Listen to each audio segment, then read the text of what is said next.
ta fuskar sababin nuzul kenan. Amma hakikanin lahawul hadis, menene lahawul hadis? An samu magana daga Abdullahi dan Mas'ud kamar da Ibn Jarir Tabari ya ruwaito, da Abdullahi dan Abbas, da Jabir dan Abdullahi, wanda wannan duk suna cikin sahabbai, kamar yadda aka samu daga Mujahid ibn Jabar, da Sa'id ibn Zubair, da Ikrima maula bin Abbas, da Ibrahim an-Nakhai, da Qatada ibn Da'ama as-Sadusi, wannan duk suna cikin shugabannin tabi'ai. Dukkaninsu sun yi tarayya da juna kan cewa abinda ake nufi da lahul hadith shine waka, wato kaɗe-kaɗe da waƙe-waƙe shine hakikanin abinda ake kira lahul hadith. Da haka idan sun tashi fassara ayar wa minan nas man yashtari lahul hadith, Abdullahi da Mas'ud ce wallahi huwal ghina, abinda ake nufi da wannan aya waka. Da waɗannan maganganu ne na waɗannan manyan malamai cikin sahabbai da tabi'ai, malamai suka kafa hujja wajen haramcin sauraron waka, musamman waka haɗe da kiɗa. Amma malamai sun yi bayanin halaccin waƙe shine rubutacciyar waka wadda babu mai kiɗa a cikinta. Amma waka wadda take haɗe da kiɗa, wannan da nassin wannan aya ko da wannan bayani da malamai suka yi karkashin wannan aya, wato ake haramta shi cikin addinin musulunci. Kamar kuma faɗin Allah subhanahu wa ta'ala cikin suratul Isra, wastafziz man istata'ta minhum bi sautik wa ajlib alaihim bi khaylika wa rajlika wa sharikhum bil amwali wal auladi wa'idhum wa ma ya'iduhum ash-shaytanu illa ghurura. Mujahid yace ita ma abinda ake nufi da ita waka. Ubangiji ta'ala ke cewa Iblis, je kana yi maka jinkiri zuwa ranar tashin kiyama kamar yadda ka bukata. Wastafziz man istata'ta minhum bi sautika, fizgi ja hankalin wanda ka sami ikon jan hankalinsa bi sautika da sautinka da muryarka cikin mutane, ja shi ya bika. Sai aka ce saut a nan gudun shine alghina, saboda waka tana ɗaya daga cikin abin da ake ribatar hankalin dan adam da shi sama da kowane irin abu. Kamar yadda Ubangiji subhanahu wa ta'ala ya ce afa min hadha alhadisi ta'jabun wa tadhakuna wa la tabkuna wa antum samidun. Abdullahi da Abbas ya ce wa antum samidun, ma'ana waka ake nufi a nan gurin, ma'ana kuna dariya idan an karanta alqur'ani yayin da kuke shigaltuwa da wake-wake ko sauraron kada-kada da wake-wake. Kamar yadda faɗin Allah subhanahu wa ta'ala cikin suratul Furqan, wa idza marru bil lagwi marru kirama, bayan Allah na gari idan sun wuce inda ake waka marru kiraman, za su wuce ne suna masu kawar da kai, ba za su zauna ba a wajen ballantana su saurara. Waɗannan ayoyi dai da waɗansu wanda ba su ba, idan an bi fassarar magabata sahabbai da tabi'ai da tabi'ut tabi'in sun fassara su da cewa abin da ake nufi shine waka. Kaɗan ne daga cikin malamai waɗanda suke da ra'ayin a iya sauraron waka, kamar Ibn Hazm az-Zahiri, shi a ra'ayinsa a iya sauraron waka. Yana kafa hujja da faɗin Allah subhanahu wa ta'ala allazina yastami'una al-qawla fayattabi'una ahsana. Sai ya dauki lafazin al-qawl anan ya shafi kowane irin zance. Idan ka ji ana zance ya halatta ka saurara, to amma wanda zaka bi shine mai kyau, idan ka ji mara kyau sai ka kauce, amma idan ka ji mai kyau sai ka bi. Yace to kaga anan gurin ba a hana sauraron zance ba, kowane irin zance. Ina fata an fahimta, da zancen malami, da zancen zabiya, da zancen makaɗi, da mawaka, da maraya, da kowaye ba, kowa ka saurari zancensa. Sai dai idan ka ji mara kyau to sai ka kyale masa kayansa, amma idan ka ji mai kyau sai ka bi. Menene hujjarka? allazina yastami'una alqawla fayattabi'una ahsana. To kaga hakikanin gaskiya wannan fahimta ta Ibn Hazm fahimta ce wadda ta saba fahimtar sahabbai da tabi'ai da tabi'ut tabi'ina, ba fahimta ce mai kyau ba. Kuma lafazin alqawl a cikin wannan aya ai daidai yake da lafazin alqawl a waɗansu ayoyin na daban, wanda lafazin alqawl a wata ayar ta daban ana nufin alqur'ani mai girma. Allah ce innahu laqawlun faslun wa ma huwa bil hazl, kaga lafazin qawl anan alqur'ani. وما هو بقول شاعر قليلا ما تؤمنون ولا بقول كاهن قليلا ما تذكرون أفلم يدبر القول أم جاءهم ما لم يأتي آباءهم الأولين. لفظ القول أنا من كاغا القرآن mai girma yake nufi. Da haka bai dace ba a fassara alqaul cewa shine kowane irin zance, idan ya so sai ka bi mai kyan cikin sa ka kyale lalatacin cikin sa. To a nan gurin sai wani ya iya cewa to idan ka ce alqaul anan ana nufin alqur'ani, to a cikin alqur'ani akwai abin bari? Dan an ce allazina yastami'una alqawla fayattabi'una ahsana, sai malamai su baka ansa da cewa a cikin alqur'ani akwai abin bi akwai abin bari. Abinda alqur'ani ya faɗa na kyakkyawan aiki ya faɗe shi ne dan a bi shi, abin da ya faɗa na mummunan aiki ya faɗe shi ne dan aime dan a bar shi abin da ayar take yastami'una alqawla fa yattabi'una ahsana a ilmanci sai sake cewa ai to ka ce fa yattabi'una ahsanahu lafazin ahsan yana da kishiyoyi guda uku ne, akwai alhasan sannan kuma akwai alqabih. to alqur'ani ya ce yastami'una alqawla fa yattabi'una ahsanahu, to menene ahsan? mafi kyau. kaga ahsan mafi kyau, sai kuma me hasan kyakkyawa, sai kuma qabih mummuna.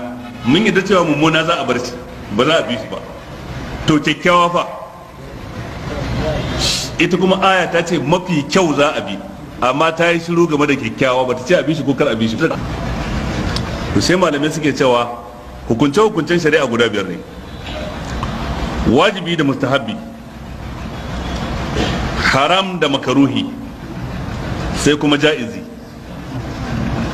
da wajibi da mustahabbi wannan dukkan su ana fahimtar su ne karkashin umarni. idan aya ta yi umarni ko hadisi ingantacce ya yi umarni, to lalle ne wannan umarnin ko ya zama na wajibci ko ya zama mustahabbanci. kamar yadda haramun da makaruhi shi kuma ana fahimtar sa ne karkashin hani. duk abin da aya ta hana ko hadisi ingantacce, to hanin nan ko ya zanto hani ne na haramci ko hani ne na karhanci. ja'izi shine abin da shari'a ta yi shiru bata ce ba ka yi, bata ce ba kar ka yi.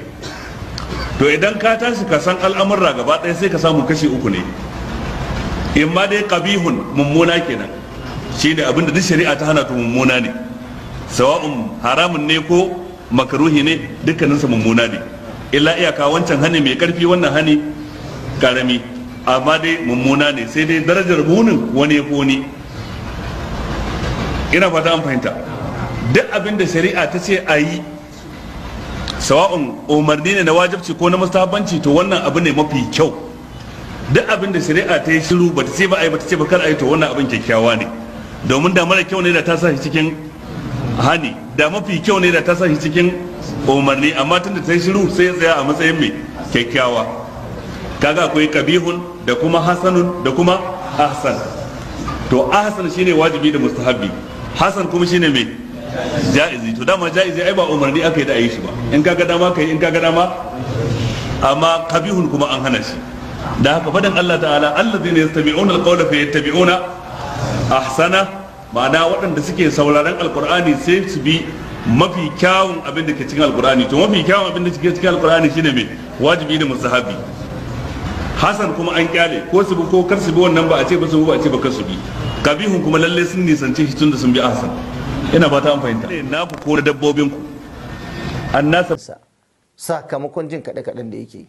so ashe ya kamata mu sani akwai haɗari matuƙa ana haɗa azumi da jin kaɗe-kaɗe. ku yi haƙuri ku bauta wa Allah kamar yadda Allah ya ce ku bauta masa. jin kiɗa da azumi baya haɗuwa. amma annabi ya ce sauraron kiɗa da waka yakan hana mutum ya amsa tambayan kabari. mutuwa ba ta da tabbas. kar a zo a ɗauke ki a ce mun yi zama musulmai ne dukan ki yi haƙuri. in kika yi haƙuri kika jure da wannan kiɗe-kiɗen, za mu je mu shagali a cikin gidan. kar ka nuna mata wai kai ne baka so, ka gaya mata zai haifar muku da matsala. zai haifar muku da matsala ne.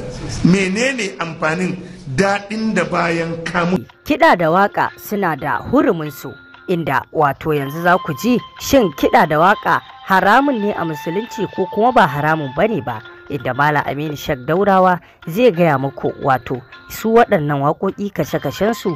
Shin rera waƙa da baki idan an rera ba kiɗa halal ce ko ba halal bace ba? Idan an sa kiɗa ne mai haramci ko ba shine haramun ɗin ba? Ku tsaya ku saurari wannan jawabi nasa domin zai amfanar da al'umma, kasancewar yanzu raye-raye da waƙe-waƙe yanzu su ne abubuwan da al'umma suke yi. Wasu kenan, inda wasu mawaƙan ake cewa haramun suke ci, wasu kuma suke cewa ai ba haramun suke ci ba, sana'ar su suke yi. Yanzu dai ku saurara, in ma haramun ne a nan za ku ji abin da malam zai faɗa. Gashi ku saurara. Abin waka haka ba tare da kiɗa ba shi ake kira shi'r. Idan an sa mata jita ko an sa mata ganga ko an sa mata molo ko an sa mata kayan kiɗa nawa muke da su a Hausa? mu fara da na Hausa. akwai mandiri, akwai shantu, akwai kalangu, akwai kiɗan ƙwarya, akwai molo, akwai jita, akwai garaya. Haruna Uje me yake yi shi? Akwai gurmi. Abin nan waye wannan na Jos ɗin shi me yake? Haruna Uje me yake yi? Gurmi yake shi? Shi ɗan maraya me yake? Kultigi ko? Ba garaya ba da kultigi ne. Akwai garaya. To akwai dindufa. Akwai kiɗan taushi. Akwai kalangu. Akwai kacau-kacau, akwai dukan ƙwarya, akwai kotso, sai me? Dafa ina ga akwai wani kamus da yake magana akan kayan kiɗan bahaushe. To duk waƙar da aka sa mata ɗaya daga cikin waɗannan na da, sai kuma zo na zamani, akwai su piano, akwai su jita, akwai su kaza su kaza. Wanda ana hada salon tafiyar waka tare da kiɗa, to yanzu ya tashi daga shi'ir ya koma gina. To wannan shi baya bari a ji darasin da ke cikin wakar, ko da ta yaban annabi ce, to yanzu ba annabin kake sauraron mu'ujizarsa da ake faɗa ba, kiɗan kake bi. Haka in karatu ne, misali yanzu alfiyatu bin wa qala muhammadun huwa ibn maliki, sai aka sa waka, to yanzu kai baka jin abin nan kalamu na lafdun mufidun kastaqin wasmun wa fi'lun summa harfun lil kalim wahiduhu kalimatun wal qawlu an wa kalimatun biha kalamun qad yu'am. To da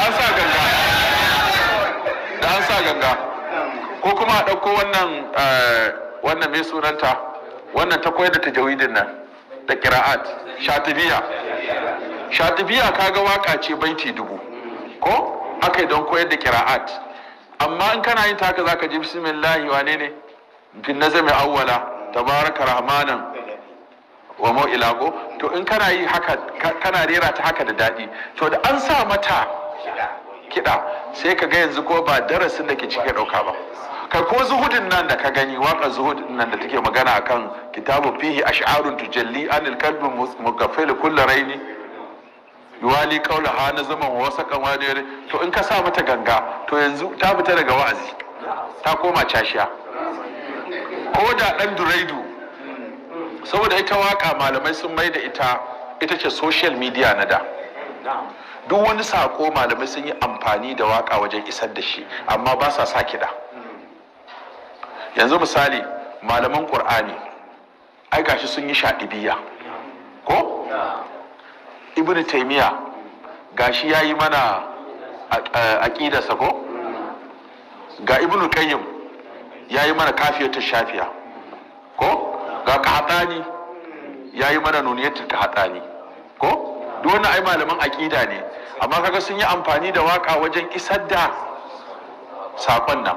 To hakan ka zo wajen malaman hadisi, ga Suwidi ya mana alfiya baiti 1000 ko? Ga Iraki kafinsa shi ma ya mana baiti 1000, sun koyar da ilimin hadisi da wannan. Sannan ka zo na hau, ga Mu'udi ya mana baiti 1000, ga Ibn Malik ya mana baiti 1000, ga Suwidi ya mana baiti 1000.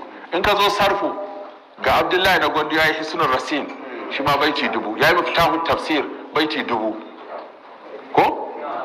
Ka gani haka in ka zo bangaren koyar da fiqhu, ga Tufa ta Asim baiti nawa ne? Tana koyar da alƙalai, hukunce-hukuncen alƙalanci da shigar da ƙara da ɗaukaka ƙara da sauransu.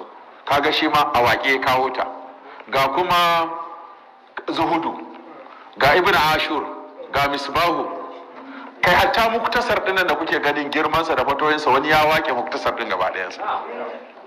Su wasu waƙa sashi musu sauki. Ga na yaban annabi ishiriniya, su alburda, su hamziya, ko ga daliya. Ai daliya wani shehi aka wa ita, fardun wa laysa lahu nazirun fil wara fantafa jam'un wa tasliyatun li hadha al-mufrad.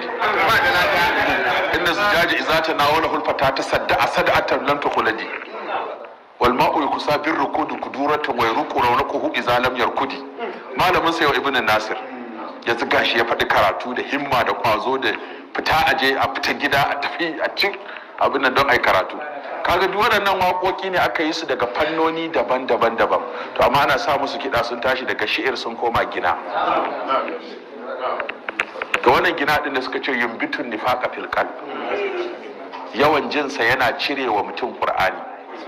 Kuma ka gaya kowa ma, kai kanka ka gwada idan waka tana maka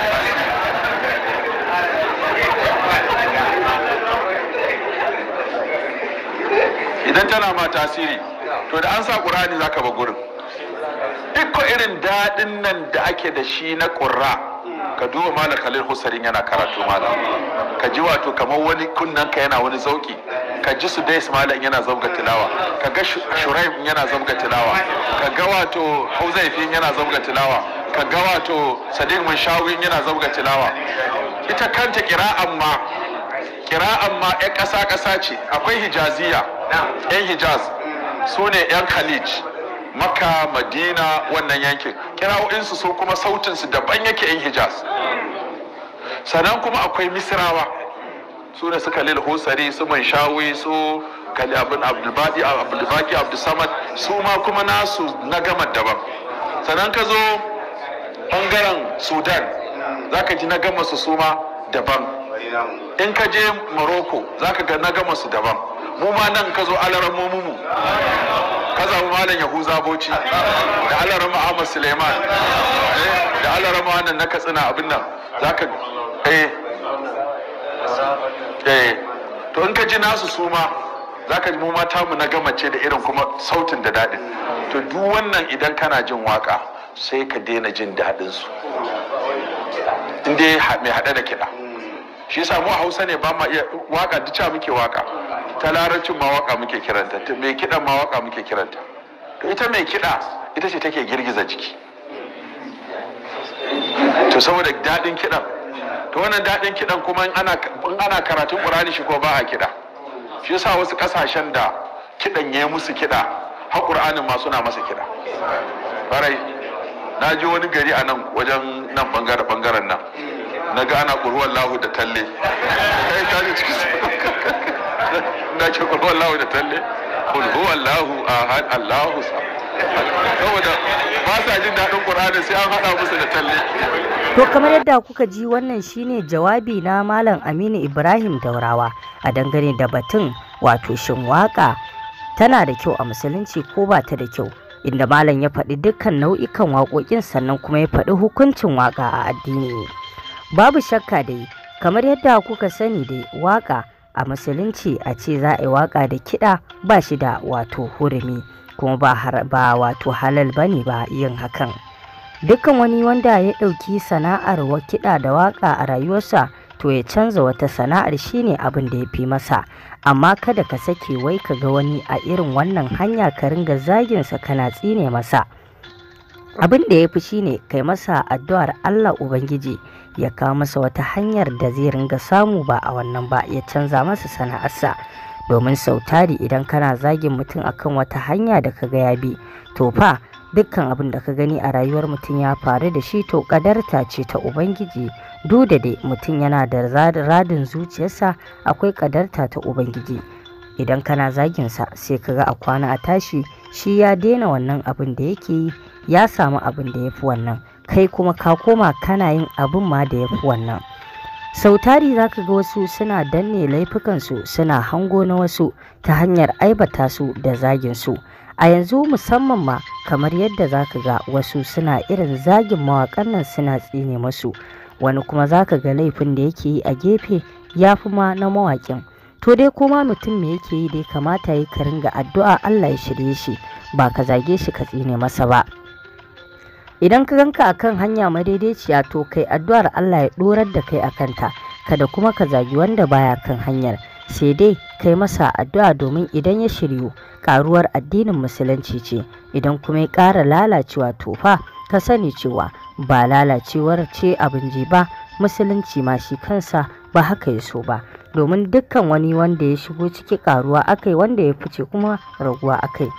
Ya Allah ka sa mu gane gaskiya komai ɗacinta, ka ba mu ikon wato binka, ya Ubangiji ka tsaye da mu a turba ta gaskiya. To masu sauraron me za ku ci rangane da wannan bidiyo mun